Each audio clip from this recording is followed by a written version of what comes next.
46-cı sualla davam edirik. Sualda deyir ki, cərəyanlı sarğac onun yaxınlığına yerləşmiş sabit maqnitlərə necə təsir göstərir?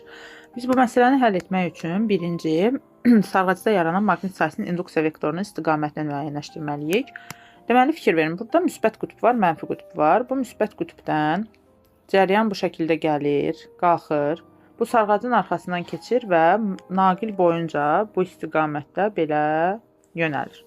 Deməli, bizim cərəyanın istiqaməti naqil boyunca aşağıyadır. Bunlar i cərəyanın istiqamətini göstərdi. Deməli, i'ni tapdıq. i'ni tapdıqdan sonra sağ əl qaydasını gəlin tətbiq edək. Sağ əl qaydası bizə nə deyir? Sağ əl qaydası deyir ki, biz sağ əlimizi elə tutmalıyıq ki, 4 barmağımızın qatlanma istiqaməti i ilə eyni istiqamətdə olsun, baş barmağımız isə bizə göstərsin b-ni. Biz burada təbii ki, bunu çəkib göstərmək bir qədər çətindir.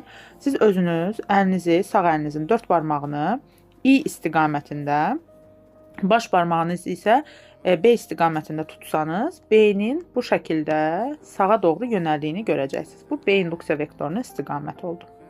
İndi məsələ burasındadır ki, bu sarğacın sağında və solunda hansı qütblər yerləşəcək? Biz bilirik ki, sarğacda, daha doğrusu maqnitdə, maqnit induksiya vektoru N qütbündən çıxır, S qütbünə daxil olur. Onda oxun istiqaməti haradır?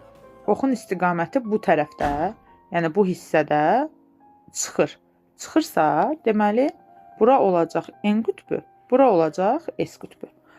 Qütbləri də təyin elədik. İndi deyir ki, sabit maqnitlərə necə təsir göstərəcək? Biz bilirik ki, maqnitin qütbləri eyni adlıdırsa, onlar bir-birini itələyəcək. Əks işarəlidirsə, əks adlıdırsa, onlar bir-birini cəzb eləyəcək. Baxırıq ki, burada S-dir, burada S-dir. Deməli, bura itələnir. Bura N-dir, bura N-dir. Deməli, burada nə olur? İtələnir. İtələnir, itələnir. Düzgün cavab olur C variantı. 47.